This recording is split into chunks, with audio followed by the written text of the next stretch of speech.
SIG-23, it is 21 December 2020. This is from ForwardObserver.com. And of course, this is only a portion of what they put out. In the defense, the area of defense, the Hudson Institute recently held a webinar on competing economic and geopolitical interests in the Arctic. With regards to Russia, experts noted their dual-track strategy in the region, constructing airports, harbors, and other infrastructure for civilian commercial purposes, as well as military projection. Hudson's Richard Welts highlighted the Kremlin's official designation of the region as their fifth military district, moving more MiG-31 fighters, hypersonic missiles, coastal defense ships into the area. China's win-win strategy in the Arctic was also discussed during the event. Experts claimed Beijing is forging a polar Silk Road, funding infrastructure construction and scientific research to build leverage in smaller countries such as Greenland. Their ultimate goal is to establish northern sea route shipping lanes to Europe and exploit natural resources in the region. Most recommendations for U.S. strategic responses include bolstering unmanned undersea vehicle fleets, maintaining bases in nations such as Greenland, and deepening international partnerships with NATO and NORAD. Most notably, retired Air Force Major General Randy Key pushed for a return to a Cold War-era Arctic military exercise. Defense leaders are considering splitting the National Security Agency, or NSA, away from Cyber Command, or Cybercom. House Armed Services Committee Chairman Representative Adam Smith, Democrat, Washington, sent a letter to Acting Department of Defense Secretary Christopher Miller condemning the timing and method of the split. Smith wrote, "Any action to sever the dual hat relationship could have grave impacts on our national security, especially during a time that the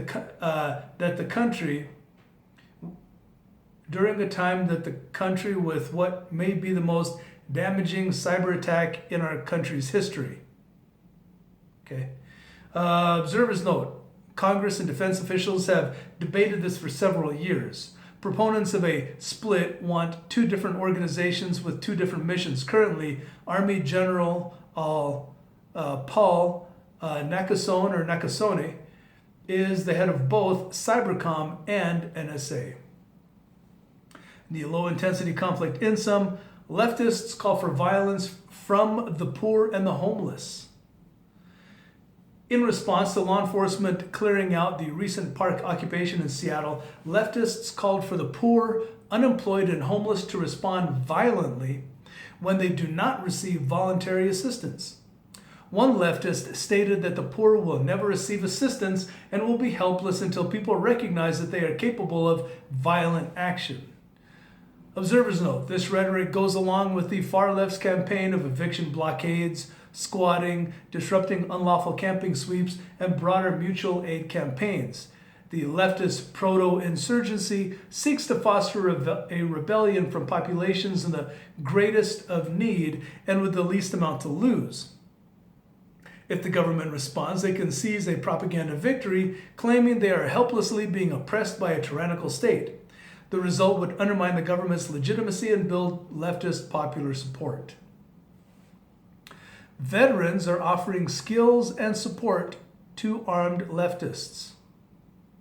In a far-left chat room, a self-identified U.S. Marine Corps veteran sergeant in the Midwest offered his skills to armed leftist groups. He claimed to have several years of combat, bushcraft, medical, logistical, leadership, and communications experience. The individual stressed that those on the right are training and that his skills could aid the far left in honing their skills. Observers note, they have observed a significant effort this year of armed leftist groups to recruit experienced veterans for their unique skill sets. Firearms proficiency, medical trauma skills, communication familiarization, and battle-hardened demeanor can all advance their capabilities. Upcoming event calendar, 1 January, Fascist Free, 503 Salem, Oregon.